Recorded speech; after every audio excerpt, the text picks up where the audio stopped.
Nous nous retrouvons pour notre 8e session des grands dossiers de la protection sociale avec un grand thème, un des plus grands dossiers des grands dossiers de la protection sociale, le gigantesque sujet des retraites. Et nous avons titré notre session « La réforme des retraites et après ».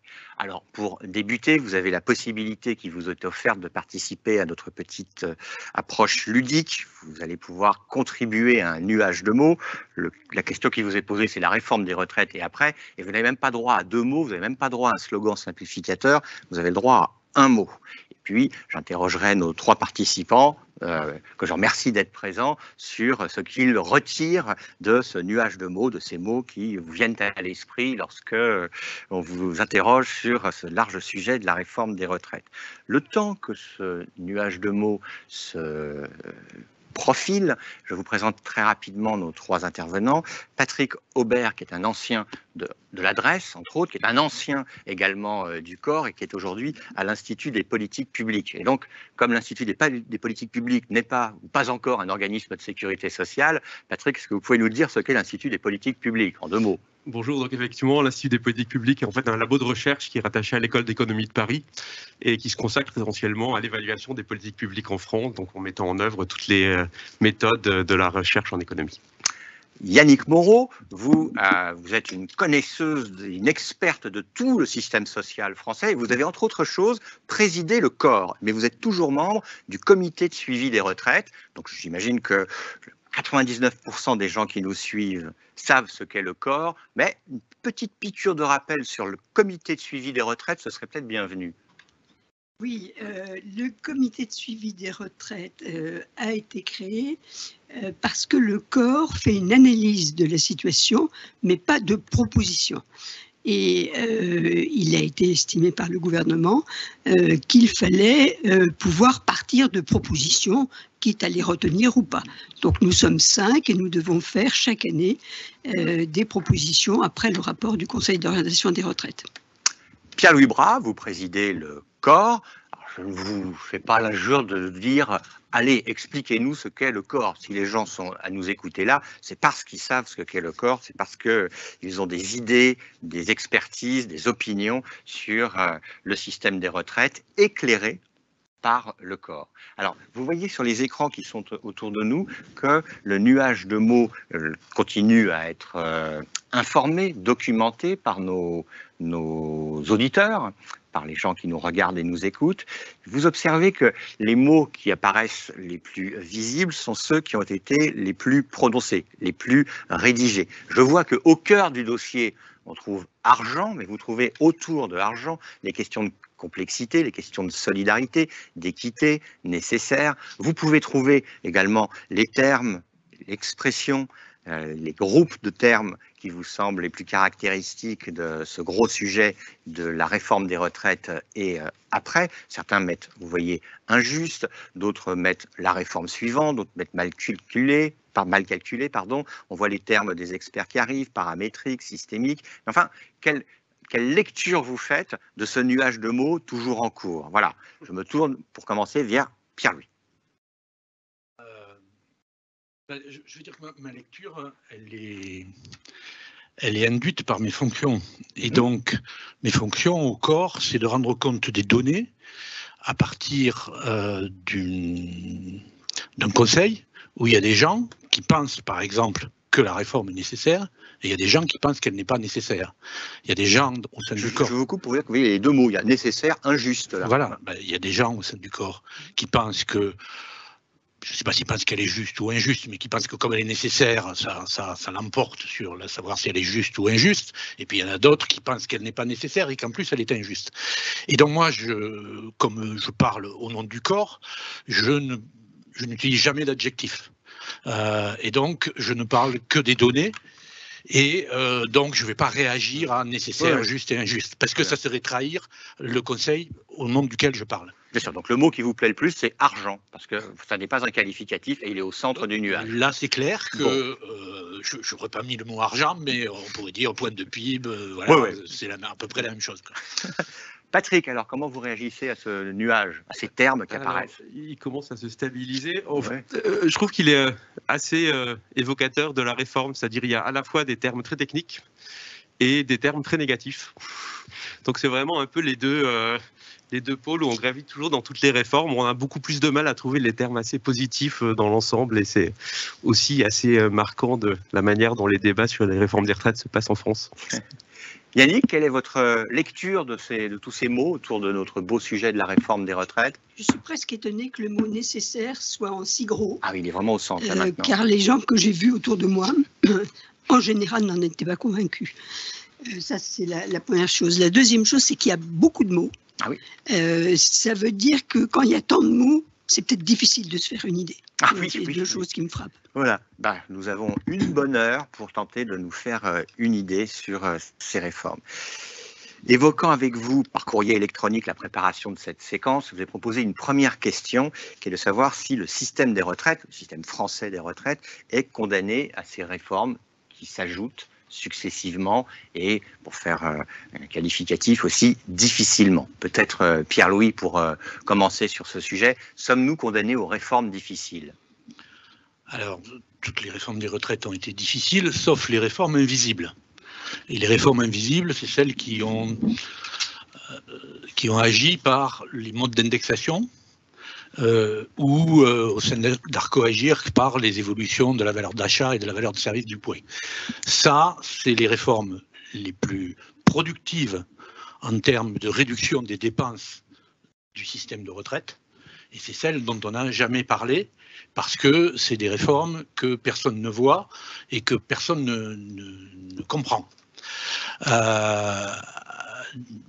Toutes les autres réformes, dès lors que l'on touche des éléments visibles comme l'âge, ont été très largement, ont été toutes très difficiles avec des mouvements sociaux importants.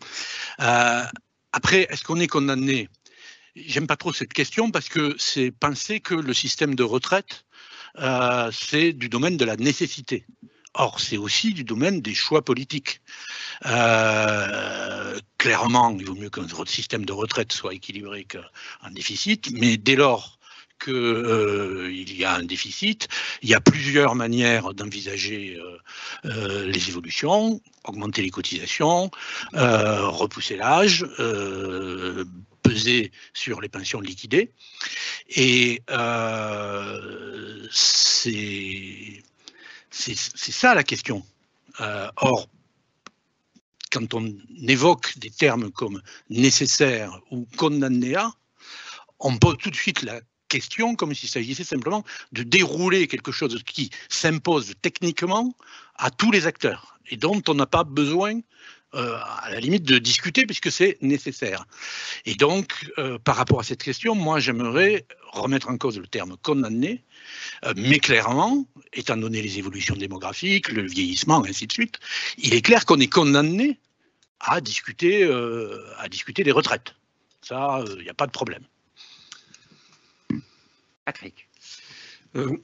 Alors peut-être de la même manière, c'est vrai que le terme condamné donne un peu l'impression que c'est une damnation de faire des réformes des retraites, alors que en théorie, ça pourrait être une chose positive. C'est bien d'avoir un temps collectif où chacun discute, donne son avis, se met d'accord sur le système de retraite. Donc c'est pas forcément négatif. Après, effectivement, on voit d'où la question vient. C'est vrai qu'on a quand même l'impression que les réformes se succèdent à un rythme quand même rapide et on n'a pas l'impression qu'elles se passent toujours très bien. Alors après, pourquoi tant de réformes? C'est vrai qu'il y a un cadre quand même qui est certain, qui est celui du vieillissement de la société. Hein. La part des personnes âgées dans la population va augmenter indubitablement. Et la raison pour laquelle il y a besoin de faire quand même des réformes souvent, c'est que s'il y a une partie de l'avenir qui peut être anticipée parce que la démographie est un ensemble de phénomènes plutôt lents, il y a quand même de l'incertitude.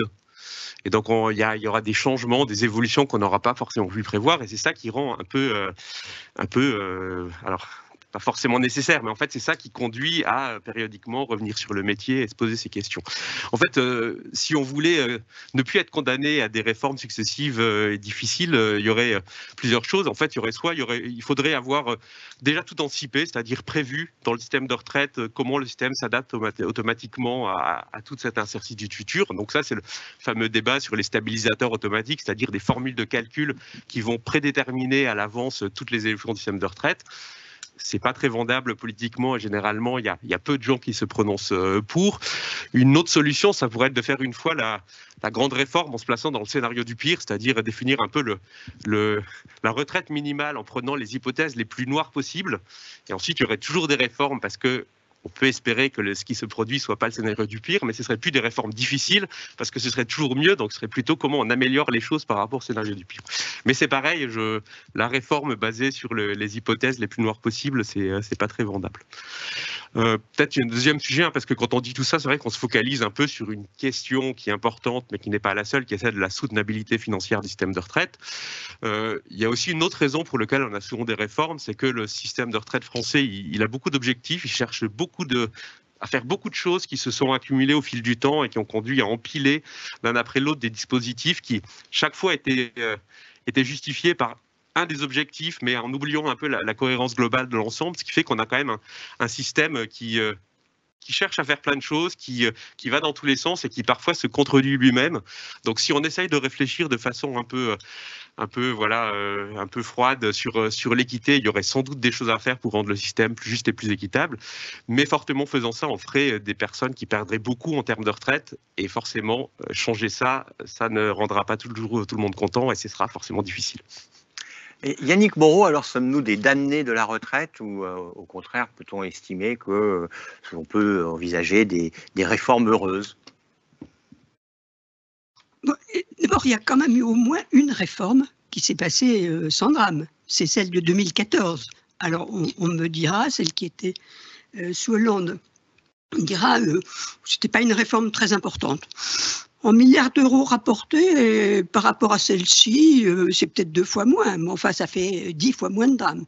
Donc, c'est intéressant de s'interroger sur les conditions. D'abord, il y a eu une étude en commun, parce que le corps fait des études en commun de la situation, mais pas des réformes possibles. C'est comme ça, c'est son métier. Hein. Là, il y a eu ça, et ensuite, le gouvernement a pris les choses en main, bien sûr, avec on peut dire une négociation, une véritable négociation. C'est-à-dire qu'il y a eu énormément de discussions avec les syndicats. Voilà. Donc, on n'est peut-être pas, on est condamné à faire des réformes, sans doute, mais des réformes toujours aussi difficiles, peut-être pas toujours aussi difficiles. Quand même, il reste quelque chose de juste dans la question, notamment parce qu'à tort ou à raison, on estime en France que la solidité du système de retraite est un marqueur de notre sérieux au niveau européen. Je pense qu'il y a quelque chose de vrai. Donc, et alors là, on part mal, parce qu'on part sous l'empire de la nécessité. Et ça, c'est pas très bien. Donc, il y aura d'autres réformes. Il y aura d'autres réformes aussi, parce que notre système d'indexation n'est pas forcément en phase avec l'économie. C'est un point absolument majeur. Bon. Et on ne sait pas tellement en sortir. Il y aura d'autres réformes, et je crois qu'il appartient vraiment au gouvernement et aux syndicats d'avoir un dialogue de qualité. Si on commence un quinquennat en disant les syndicats n'ont pas grand-chose à faire au niveau national, c'est pas très bien parti pour le dialogue de qualité sur les retraites, 5 ans après, 10 ans après. Je crois que c'est un des éléments de la réforme actuelle.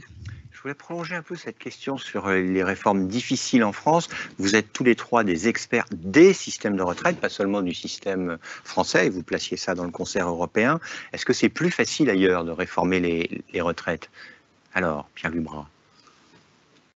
Non, c'est pas plus facile ailleurs, mais la question se pose dans des termes complètement différents. Si on est dans des systèmes beveridgiens qui visent à assurer aux retraités un niveau de vie décent, mais sans leur assurer un niveau de vie à la retraite en rapport avec le niveau de vie qu'ils avaient pendant la vie active.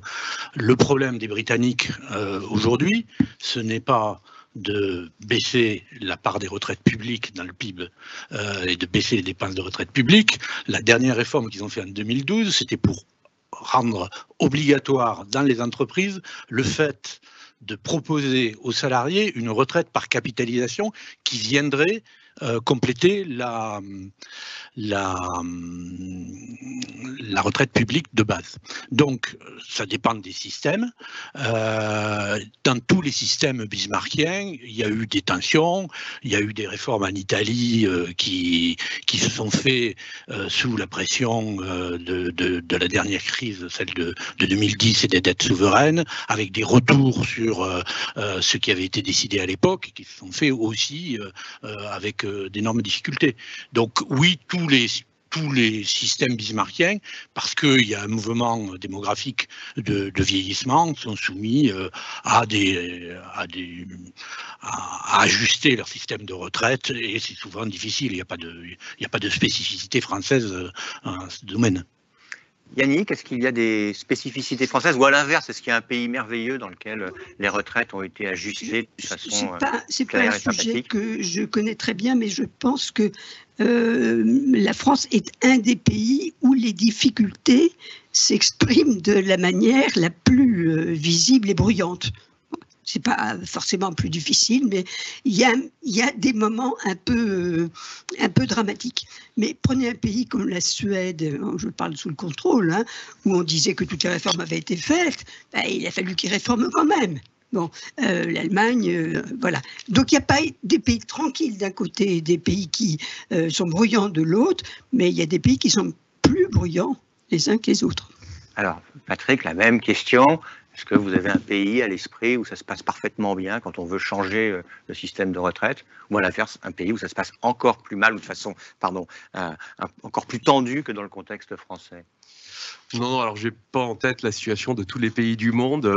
Mon intuition, c'est quand même aussi que les réformes des retraites, surtout dans un contexte de vieillissement démographique qui est quand même partagé par beaucoup de pays, sont toujours un peu difficiles. Après, pour revenir sur la question un peu spécificité française, l'impression que j'ai quand même, c'est que les débats sur les retraites en France, c'est toujours un peu plus parce que c'est pas uniquement des questions sur les retraites. La position par rapport aux réformes des retraites est aussi un marqueur politique assez fort. Et les enjeux derrière, comment les gens réagissent aux projets de réforme, ils dépassent parfois le seul sujet technique des retraites et ils débordent sur d'autres aspects et du coup qui se retrouvent un peu convoqués et qui provoquent peut-être une partie du raidissement qu'on observe toujours. Donc voilà. Après, je ne suis pas sûr que la France soit le seul pays où ça se passe, mais je pense que ça. Oui, s'il y a une spécificité, elle n'est pas propre au système de retraite français, elle est propre aux agencements institutionnels français. C'est-à-dire que, bien évidemment, dans les pays où, par exemple, les partenaires sociaux sont écartés de la gestion du système de retraite parce qu'ils n'ont pas été constitués comme en France, eh bien, ça se traduit moins par une contestation éventuellement dans la rue d'éventuelles réformes. Et dans les pays où il y a soit des gouvernements de coalition, soit la capacité de passer des compromis entre des forces politiques, je pense à ce qui s'est passé en Allemagne ou même en Suède lorsqu'ils ont réformé, effectivement, ça se passe mieux, mais c'est pas lié au système de retraite français, c'est lié globalement à la manière dont fonctionne la vie politique et sociale dans les divers pays. Conservez le micro. Le deuxième thème que je voulais évoquer avec vous, toujours sous notre sujet, c'est le thème de la qualité du débat public. Je n'ai pas d'idée sur la qualité du débat public. J'observe simplement que pendant le dernier épisode sur les retraites, vous avez eu énormément de débats, voire même de tensions sur les scénarios, les chiffres, les perspectives. Et donc, vous, à la tête du corps, quelle observation vous faites sur la qualité du débat public français autour des retraites ? Pour avoir été pris dans le maelstrom des polémiques autour des retraites, je ne peux pas dire que j'ai trouvé le débat public de qualité. Je vais vous dire, donc, nous au corps, je ne sais pas si on peut passer le slide. Si, on va le passer. Voilà. Vous avez un beau slide sur le corps, qu'est-ce que c'est? Voilà, je repars de ce slide pour vous dire que le corps, il n'a pas vocation à dire il faut faire une réforme des retraites, il ne faut pas en faire, puisque en voyant sa composition, vous voyez qu'il y a des membres de l'administration donc qui représentent le gouvernement, vous voyez qu'il y a des représentants des employeurs, vous voyez qu'il y a des organisations de salariés, bien évidemment, on ne peut pas avoir un consensus entre tous ces membres, et donc le corps, il ne fait qu'établir des données sur la situation du système de retraite. Et quelle est l'histoire que raconte le corps à partir de ce travail sur les données? Si on peut passer le second slide. C'est tout à fait possible, vous allez voir. Le client est roi. Voilà. Donc là, vous avez une synthèse. Alors, c'est le dernier rapport, mais en gros, c'était à peu près les mêmes résultats en 2022. Et voilà ce qu'on peut raconter quand on s'en tient aux simples données. Si vous regardez à gauche du slide, vous avez les dépenses et les ressources. Et vous voyez que, effectivement, malgré le vieillissement de la population, eh bien, les dépenses de retraite, en pourcentage du PIB, donc par rapport à la richesse nationale, elles n'augmentent pas et elles vont même diminuer. Mais vous voyez que les ressources diminuent encore plus vite. D'accord ? Et donc, et là vous regardez à gauche l'indication du solde, donc vous voyez qu'il y a un solde du système de retraite. D'accord ? Donc, l'histoire que raconte le corps, si j'essaie de la simplifier, parce que dès lors qu'on va au-delà d'une simple phrase, on n'est plus entendu, c'est les dépenses ne dérapent pas, mais pour autant, il y a un solde. Voilà. Et donc, c'est ce qui ressortait, par exemple, d'un regard un peu distancié et consensuel sur le système de retraite.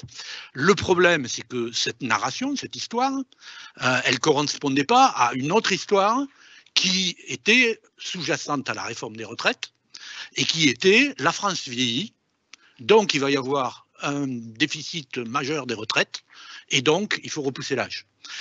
Et donc, vous voyez comment c'est difficile dès lors qu'il y a une réforme qui se construit sur un narratif qui est assez fort et qui, a priori, paraît assez convaincant. La France vieillit, oui, si on est... Bon, il se trouve que même si la France vieillit, les dépenses ne dérapent pas. Je n'ai pas le temps d'expliquer pourquoi, je le pourrais parce que, bien évidemment, ça peut paraître paradoxal. Mais vous voyez comment c'est difficile dès lors qu'il y a un narratif qui veut être imposé par quelqu'un et je comprends, parce que faire une réforme de ce type, il faut pouvoir raconter une histoire, il faut qu'elle soit simple.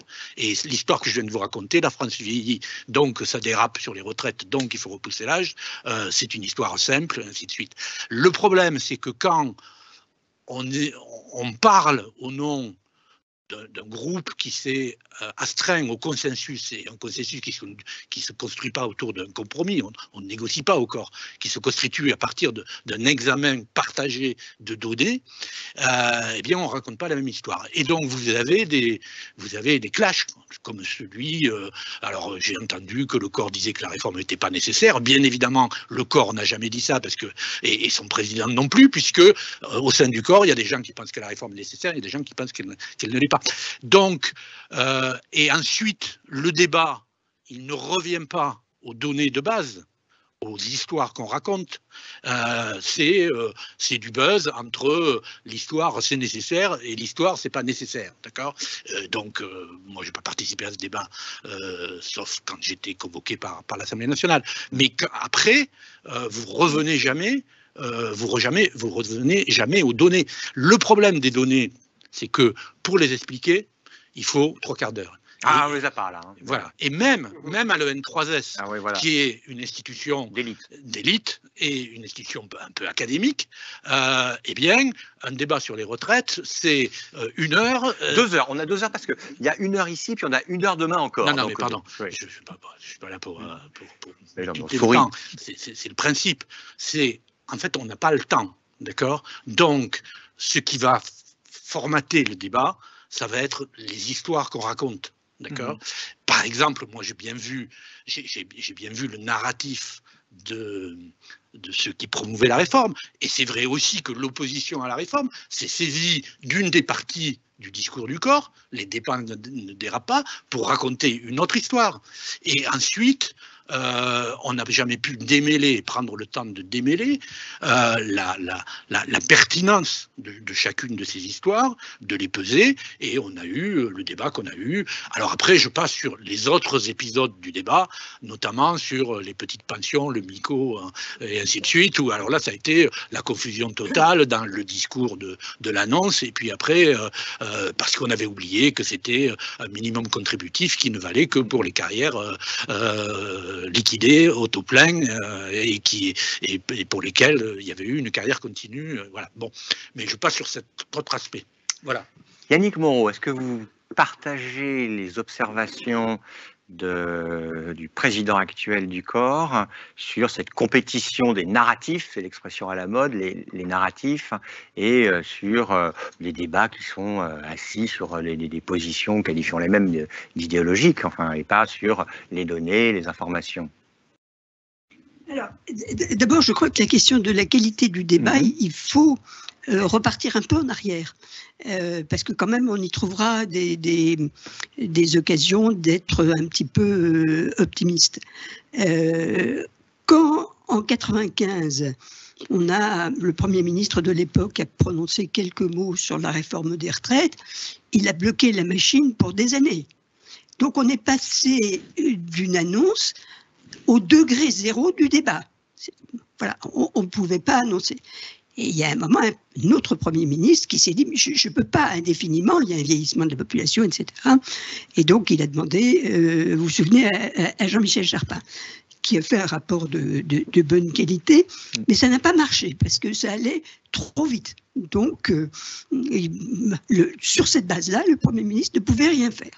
Et c'est à ce moment-là que le corps a été créé. Et je dois dire que le corps a été une création faisant largement progresser le débat public. Car auparavant, dès qu'un Premier ministre lançait des projections sur les retraites, c'était la cacophonie dans les journaux.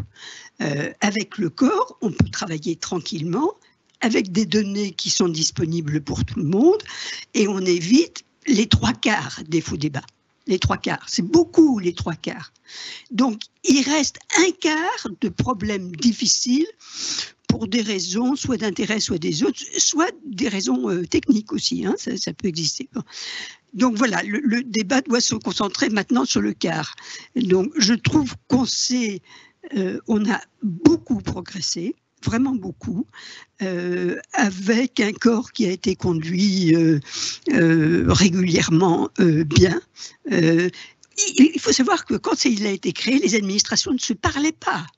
La direction du budget gardait les chiffres retraite pour elle. Et donc le ministère de la fonction publique qui allait devoir négocier ne les avait pas. Bon, voilà, c'est pour vous donner, ça c'est un exemple frappant. Là maintenant, les administrations ont toutes les mêmes données, c'est quand même important pour bon. Voilà, donc il y a de l'espoir. Alors, est-ce qu'on peut trouver des trucs propres au débat public? En 2014, quand même, le Premier ministre a fait une forme de concertation différente au moment de la réforme. C'était pas mal, c'était pas mal. Bon. Mais vous savez, les autres pays, quand ils voient la qualité de ce qui est fait au corps, en général, disent « c'est très bien », parce qu'ils n'ont pas forcément toujours les mêmes qualités. Simplement, en France, ça se fait sur une histoire sociale où les conflits existent depuis avant la Première Guerre mondiale, avant la Deuxième Guerre mondiale. Donc il y a ce terreau conflictuel où ça peut reprendre. Voilà. Donc, c'est pas facile. Patrick, vous, quel est votre regard sur la qualité du débat public auquel vous avez contribué, auquel vous continuez à contribuer autour des retraites? Alors, globalement, je suis assez d'accord avec tout ce qui a été dit, donc je vais essayer d'en faire la synthèse. Mais c'est normal, vous avez 2 présidents du corps et vous étiez au corps. C'est ça. Non, en tout cas, vous avez dit que globalement, donc on va voir. Bon, en tout cas, je pense qu'il y a quand même sans doute peu de personnes qui iront jusqu'à louer la grande qualité du débat. Hein. Je pense qu'il a échappé à personne, qui était quand même à la fois crispé et crispant.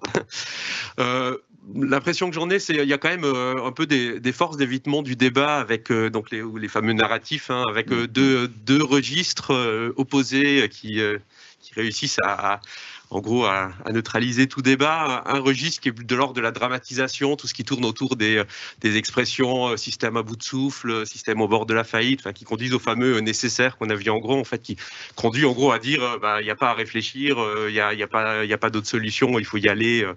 Et donc, c'est notamment le narratif qui a été mis en avant pour justifier l'augmentation de l'âge. Et puis, à l'inverse, il y a un autre registre qui est plutôt de l'ordre de la diabolisation, qui est de dire, derrière tout ça, c'est le méchant d'État qui veut revenir sur les acquis sociaux, opprimer les Français, etc.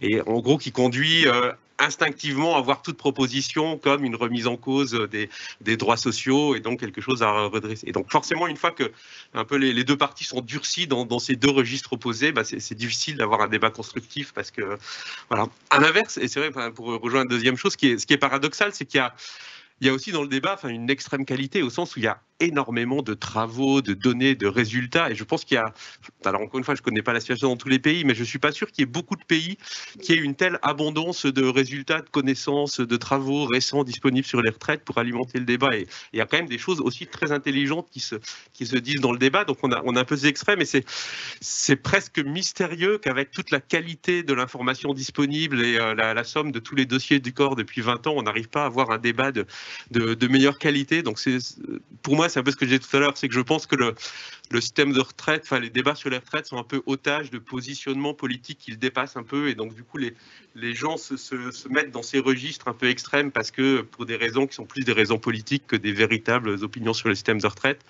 Et tout l'enjeu, c'est peut-être de trouver comment on réussit à revenir à un vrai dialogue de qualité, c'est-à-dire qu'on se base plus sur les travaux du corps et moins sur les registres faciles.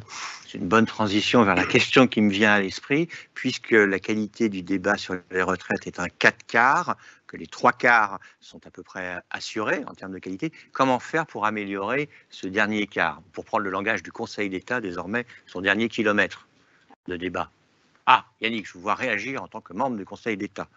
Comment faire pour améliorer alors la qualité du débat public encore sur les retraites? C'est pas. Il faut prendre le micro. Ça n'est pas comment faire pour améliorer au corps. Enfin, pas que le corps. Enfin, non, j'ai cru que vous disiez ça. Comment faire pour améliorer la qualité du débat public? Alors, moi, je crois qu'il faudrait. Pierre-Louis, tu ne vas pas m'en vouloir. Il faudrait. Peut-être qu'il faudrait que le gouvernement et le corps se parlent davantage. Bon, non, mais je veux dire, non, il n'y a pas, voilà, il y a un peu de ça. Il y a un peu de ça, mais vraiment, je crois qu'au point où on en est, la balle est dans le camp des gouvernements. C'est-à-dire que quand ils veulent lancer une réforme, il faut qu'ils s'interrogent sur, compte tenu de la situation au moment où nous en sommes, des problèmes, de ce que nous attendons d'une réforme, comment nous conduisons effectivement le dernier kilomètre du débat sur les retraites. Dernier kilomètre du débat sur les retraites, il est à l'initiative du gouvernement qui évidemment doit consulter les partenaires sociaux. Parce que les partenaires sociaux, c'est important de le dire, les partenaires sociaux ont toujours dit nous faisons partie du corps, mais la négociation c'est avec le gouvernement. Et il n'y a aucune ambiguïté pour eux, ce qui fait que la balle est dans leur camp à eux. Bon, alors il y a plusieurs manières de conduire les choses. Simplement, quelquefois, au moment où le gouvernement s'intéresse aux retraites, il y a de l'impulsivité. C'est-à-dire, hier, je ne m'intéressais pas. Aujourd'hui, je m'intéresse. Après, aujourd'hui, je fais la réforme. Non. Je regarde le terrain, voilà. Bon. En tout cas, moi, j'ai pas d'autres idées. Hein. Bah, c'est déjà bien. Mais alors, est-ce que Pierre-Louis va vous en vouloir de dire que le corps et le gouvernement devraient davantage se parler? Et plus largement, comment on peut améliorer, de votre point de vue, ce débat public, disons, mouvementé? Je ne sais pas trop ce qu'on pourrait se dire avec le gouvernement. J'allais dire, le gouvernement, à travers les administrations, est présent au corps. Je veux dire, la direction de la sécurité sociale, la direction du budget, la direction du trésor, ils sont dans une hiérarchie, ils ont des... Il y a peut-être une solution, c'est nommer les membres du gouvernement membres du corps, voilà. Mais ça ne marcherait pas. Non, mais en gros, je sais comment fonctionne une administration, et donc ces fonctionnaires, mais quand j'étais dans la position, ça marchait comme ça, en tout cas, on est... dans une hiérarchie, il y a un ministre, et donc quand on va au corps, on exprime normalement des choses qui sont compatibles avec ce que dit le ministre. Donc après, quand on passe dans la phase de la réforme, de toute façon, le corps a priori, n'est plus impliqué, puisque lui, il a donné des éléments de débat, des données, et puis il n'a jamais été question que les réformes se construisent au sein du corps, c'est pas le lieu, c'est au gouvernement de discuter avec les autres parties prenantes en s'appuyant sur les avis du comité de suivi des retraites, qui lui n'est pas comme nous cantonné, mais c'est pas pour m'en plaindre, à établir des données, mais qui peut donner des orientations, et ainsi de suite. Non, je voudrais, donc voilà pour la question des communications. Après, il faut bien voir qu'une réforme des retraites, ce n'est pas qu'une réforme des retraites. D'accord ? Une réforme des retraites, c'est une réforme macroéconomique. D'accord ? Donc, on a construit cette réforme comme si elle se justifiait et si elle trouvait sa dynamique dans la question des retraites. Mais clairement, si on veut vraiment comprendre cette réforme des retraites, il faut regarder la politique des finances publiques en règle générale. En 2022, on avait un programme de stabilité qui nous disait que les dépenses publiques ne devaient pas augmenter de plus de 0,6% en réel par an. Or, les dépenses de retraite, c'est 25% des dépenses publiques et elles augmentent naturellement de 1,8% par an. Donc, vous vous rendez compte que dès lors que vous avez une politique des finances publiques qui veut ramener l'ensemble des dépenses publiques à 0,6 et que vous avez un paquet de 25% qui augmente à 1,8, la question, ce n'est pas de savoir si le corps donne un déficit de 10 milliards en 2030 et ainsi de suite. C'est que vous ne pouvez pas tenir les objectifs de la France en matière de finances publiques sans au moins essayer de faire des économies sur les dépenses de retraite. Voilà pourquoi la réforme des retraites, en discuter, ce n'est pas discuter des retraites, c'est discuter de la politique générale des finances publiques. Et deuxième élément, quand je fais une réforme des retraites, eh bien, si, et c'est un des enjeux d'une réforme des retraites, ça augmente la population active, ça veut dire faire plus de PIB, ça veut dire qu'on aura des effets qui ne sont pas limités au système de retraite, mais qui amélioreront la situation de l'assurance maladie et la situation du budget de l'État à travers la TVA et l'impôt sur les revenus. Donc, pour revenir sur la question de la qualité du débat, le fait même de concentrer la question de la réforme des retraites sur le système de retraite et de ne pas l'envisager dans sa globalité, c'est déjà un gage de problème possible quant à la qualité du débat. Or, alors pourquoi le gouvernement, au lieu de donner la big picture, c'est-à-dire de dire oui, on en a besoin pour les finances publiques et ainsi de suite, a dit oui, on en a besoin à cause des retraites? Eh bien, c'est parce que dans notre pays, les questions de sécurité sociale doivent être distinctes des questions de finances publiques en général. Parce que les partenaires sociaux, si vous leur dites finances publiques, ils disent mais ça c'est pas nous. Nous, notre légitimité et ce que nous gérons, c'est la sécurité sociale et en gros ce qui équivaut aux lois de financement de la sécurité sociale. Le reste, ça ne nous concerne pas. Donc le gouvernement, quand il fait cette réforme, il ne fait pas une réforme, simplement une réforme des retraites. Il fait une réforme qui est rendue, alors là, je vais dire nécessaire, par la politique des finances publiques qu'il a décidé. Mais quand il discute de cette réforme, comme il ne veut pas se mettre à dos les partenaires sociaux qui disent on discute des retraites et parce que ça c'est un truc de sécurité sociale, on ne veut pas discuter du reste, il fait comme si c'était qu'une réforme des retraites. Mais c'est une réforme des finances, c'est une réforme qui est induite par la politique générale des finances publiques. J'espère que je suis clair. Ah, mais on va demander aux deux autres, il est clair ou pas? Vous allez dire oui, très bien. Et alors, les gens qui peuvent me poser des questions ou faire des remarques là, par Internet, vous pouvez me dire oui, non, et puis je transmettrai à Pierre-Louis, et je lui dirai à 95% ils ont dit oui, et je donnerai à Pierre-Louis Bras le nom des 5% qui auront dit non. Bon, Patrick, voilà, pour un cours particulier. Patrick Aubert, sur cette qualité du débat public sur les retraites, dont on a compris qu'il est aussi un sujet sur la qualité globalement du débat sur la politique économique. Et c'est parfait, puisque comme vous n'êtes plus lié à une administration, mais que vous êtes à l'Institut des politiques publiques, vous pouvez nous donner votre beau sentiment là-dessus.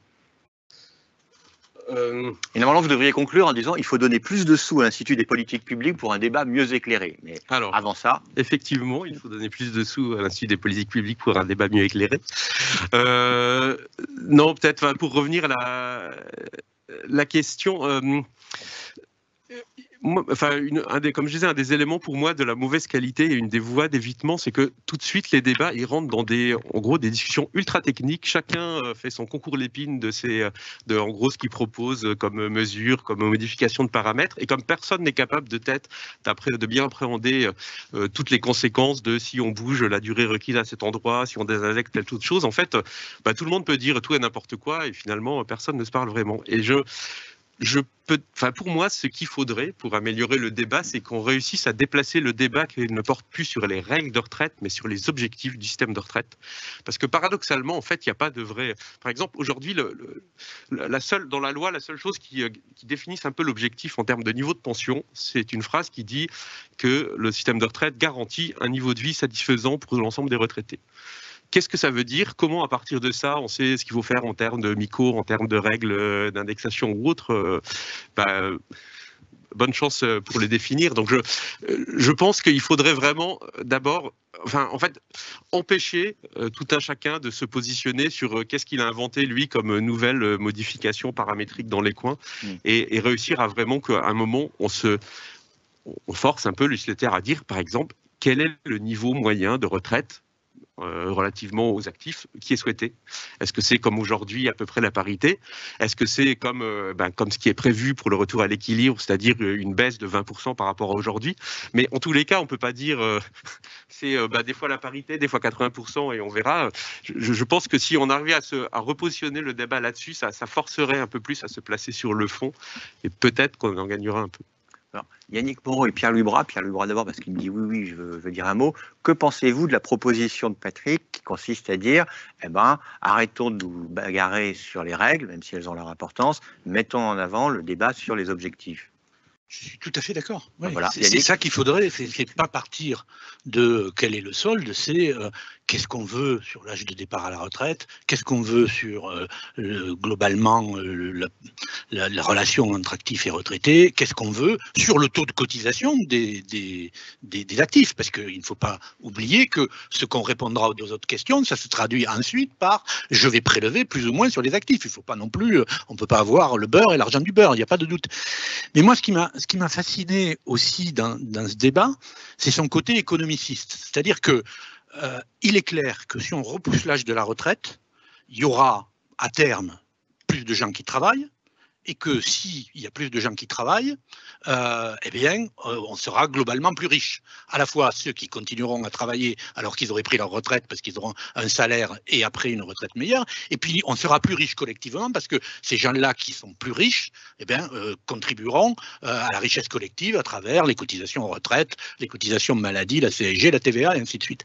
Donc l'idée que un report de l'âge se traduit toujours par un accroissement de la richesse et du PIB, c'est une idée qui me paraît évidente. Alors après, on peut pinailler sur les transmissions et ainsi de suite, et le court terme. Mais à long terme, si on travaille plus, collectivement, on gagne plus. Comme dit le philosophe. Voilà, comme dit le philosophe. Mais, et une fois qu'on a dit ça, il m'a semblé que dans le débat qu'on a eu, on avait quasiment tout dit.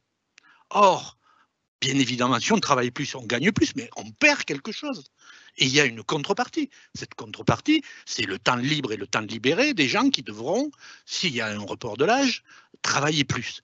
Or, le débat, me semble-t-il, a été en termes économiques et que personne n'a posé la question en ces termes-là. C'est, oui, est-ce que vous êtes prêt à perdre du temps libéré pour gagner en termes de PIB? Parce que même les opposants disaient oui, mais non, mais il n'y aura pas du PIB et ainsi de suite. Or, clairement, si les gens travaillent plus, on gagne plus, il n'y a pas de doute. Donc, il faut poser cette question de l'arbitrage entre le temps libéré et les revenus, le PIB supplémentaire. Et ça, je n'ai pas l'impression que c'est une question qui a été clairement posée pendant le débat sur les retraites. Yannick Bourreau, je vous pose la même question. Basculer donc de débats infinis sur les règles à des débats qui peuvent être aussi copieux sur les objectifs. Je ne pense pas qu'on évitera les débats infinis, hein. Donc ça, moi je m'y résigne. En revanche, il y a des débats prioritaires. C'est ça qui est important.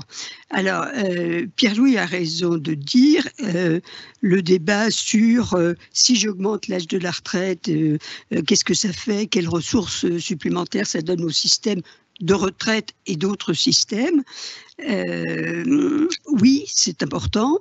Mais alors, il faut quand même se demander pourquoi est-ce que ça passe mal en France. D'abord parce qu'il y a une histoire. Je veux dire, à chaque fois qu'on oublie l'histoire, c'est que ça avait été abaissé à 60 ans, etc. C'est pas facile à remonter. Et la deuxième chose, ou alors là, je crois qu'on peut encore beaucoup progresser dans les observations, c'est qu'on s'est aperçu dès le premier rapport du corps qu'il y avait une chose qui était très importante si on voulait bouger l'âge ou la durée. À l'époque, il s'agissait que de la durée, l'âge, ça aurait été impossible. C'est qu'il y avait une inégalité entre les salariés. Bon.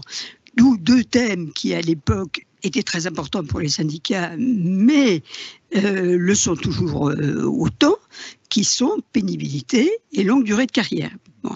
Alors, ce sont des thèmes difficiles parce qu'on ne connaît pas suffisamment bien les populations pour savoir ce qu'on fait quand on touche quelque chose. Par exemple, les longues durées de carrière, dans la réforme de 2003, en plus, ça n'a pas été complètement bien géré dans les caisses, mais ça a touché un nombre de gens absolument incroyable. Et je ne vais pas vous faire l'histoire de la pénibilité, mais je la connais très bien, y compris celle qui fait que lorsque le président de la République est arrivé, on lui avait expliqué que la pénibilité c'était mal, donc il a enlevé la moitié des cas de pénibilité. Bon. Alors il faut quand même qu'on se fasse ensemble une culture commune sur ces questions-là, en disant allonger, c'est bien, puis ça va durer encore, donc ça va recommencer, mais on a des données aussi solides que sur le reste, sur la pénibilité et les longues durées de carrière. Sujet très difficile, hein, parce qu'il y a... sujet difficile. Voilà, c'est des choses importantes. Et les gens ne voulaient pas entendre parler, Pierre-Louis, des avantages d'augmenter la durée, parce qu'ils voulaient d'abord qu'on dise il y a une injustice à l'augmenter pour les gens qui ont fait des longues durées de carrière ou des carrières pénibles. J'ai rencontré un professeur du Collège de France, excellent, Alain Suppiot, qui m'a dit cette réforme n'est pas bonne parce qu'on l'a fait aussi bien pour que pour. Bon. Donc il n'a pas eu, et pourtant on a fait quelque chose, donc il n'a pas eu l'impression. Je pense que sur ce sujet-là, on n'est pas au bout des efforts de réflexion. C'est bien, parce que si le corps était au bout des efforts de réflexion, il n'aurait aucune justification, et il est presque au bout. Bon, mais là, il y a encore à faire. Et je signale que nous avions proposé dans la commission Truc qu'il y ait un organisme qui rassemble les données sur ces questions liées au travail par un nombre d'organismes de recherche qui sont très importants, la DARES, enfin il y en a plein d'autres, et qui se situent à France Stratégie. On ne crée pas d'emploi. Ça n'a pas intéressé. Oui, ça n'a pas intéressé le Premier ministre de l'époque ni les autres. Voilà. Donc moi je pense que c'est une question qui est devant nous, parce que le sentiment d'injustice ou d'inégalité reste très fort en France. Alors, les gens ont peut-être tort, mais moi, je les ai vus autour de moi. Ce qu'ils me disaient, c'était ça. Voilà. Voilà. Alors, il nous reste une dizaine de minutes. Je propose alors de prendre quelques-unes des questions qui sont arrivées sur le fil de discussion, que j'ai tenté de résumer ici. Mais je propose d'abord que l'on puisse reprojeter le deuxième slide de Pierre-Louis Bras sur les principaux résultats financiers. Alors, Pierre-Louis Bras les connaît par cœur, ces résultats financiers. Vous allez les avoir à nouveau sous les yeux parce qu'il y a au moins 3-4 personnes qui posaient des questions exactement en lien avec notre interrogation de notre heure, la réforme des retraites retraite et après, voilà, sous nos yeux ébahis, réapparaissent les données et projections du corps. La question à laquelle il faut répondre en très peu de temps, et là, surtout parce que j'ai pas mal de questions, c'est pourquoi ce décrochage des ressources?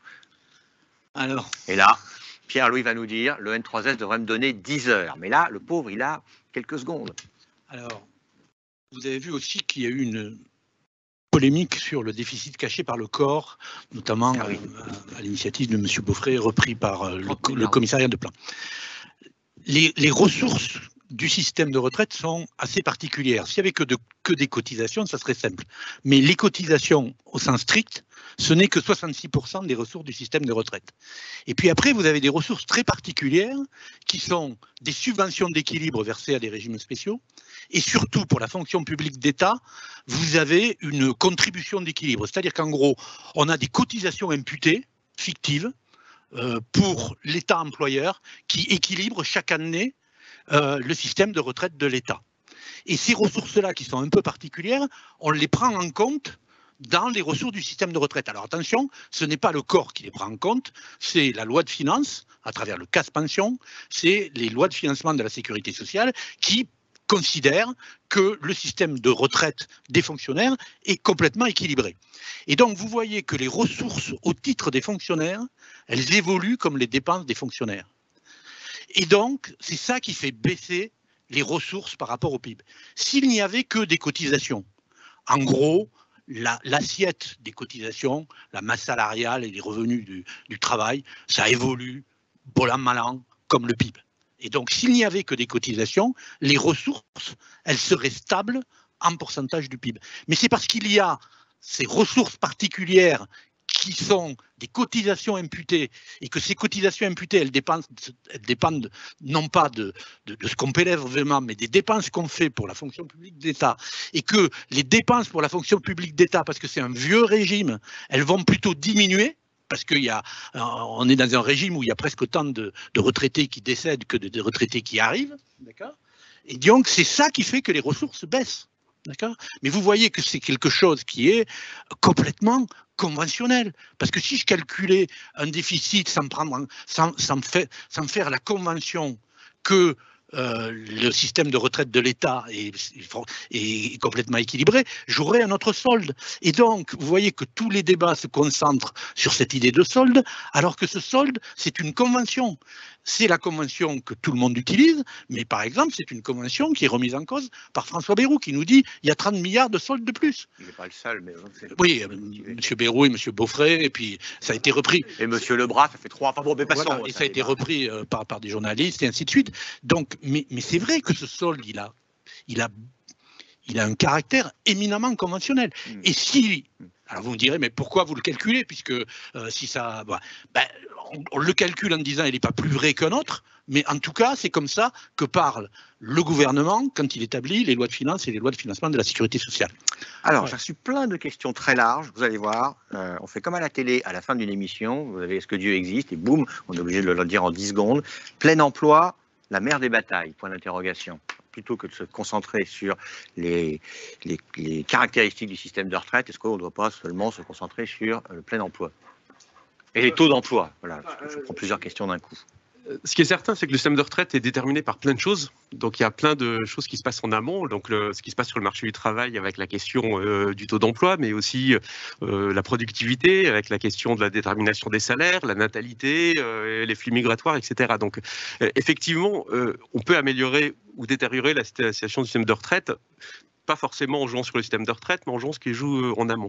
Après, je ne suis pas certain qu'on puisse totalement dire qu'on va piloter le système de retraite uniquement en changeant ces déterminants en amont et après tout se fera très bien. Donc, il restera toujours une part de, malgré tout, on aura réussi ou on n'aura pas réussi, le plein emploi, la hausse de la natalité, etc. Donc, c'est effectivement quelque chose qui pourrait améliorer les choses, faciliter les réformes, mais ça n'empêchera pas qu'il faut quand même avoir une discussion vraiment propre au système de retraite et sur la façon dont il répond à conditions et évolutions sur le marché du travail donné. Alors, c'est mon moment de pub. Là, vous avez un QR code qui s'affiche. Si vous flashez, vous pouvez avoir votre attestation de suivi et vous pouvez évaluer la session pour dire que les 3 intervenants étaient absolument formidables. Pierre-Louis? Sur cette question du plein emploi, quasiment maintenant, les projections du corps sont faites avec le plein emploi, puisque le gouvernement prévoit que l'on revienne à un taux de chômage de 5%, et nous prolongeons cette hypothèse du gouvernement. Donc, aujourd'hui, les projections que nous faisons sur le système des retraites sont réalisées avec un quasi plein emploi. Alors, on pourrait descendre jusqu'à 4 ou 3,5, mais bon, en gros, on est à 5, 4,5. Donc, et vous pouvez avoir la sensibilité dans le rapport du corps du résultat du système de retraite en fonction des hypothèses de chômage, et vous verrez que ce n'est pas un levier majeur par rapport à d'autres éléments déterminants du système de retraite. Allez, une question colossale pour Yannick sur le régime universel des retraites. Vous savez, cette réforme, on va la dire pré-Covid, est-ce que vous pensez, plusieurs personnes me posent la question, qu'on va remettre ce dossier sur l'agenda? Ou d'une fusion plus large des systèmes? Remettre le dossier sur l'agenda d'ici la fin de la législature, certainement pas. Voilà. Plus tard. Revoir arriver des questions de convergence, oui, je pense que ça arrivera, et notamment les questions d'indexation qui sont variables selon les régimes empêchent un pilotage qui complique le pilotage. Voilà, mais il faudra qu'un gouvernement, il peut y aller aussi par petits pas. Enfin, là, on va vers la suppression de plusieurs régimes. C'est pas pour moi pour le plaisir de supprimer des régimes spéciaux, c'est pas mon problème. Mais ça supprime un allergisant dans le système, si vous voulez, qui est à faux. Enfin bon, voilà. Donc et puis quand même du point de vue de la gestion, etc. Donc c'est quand même un peu dans le sens.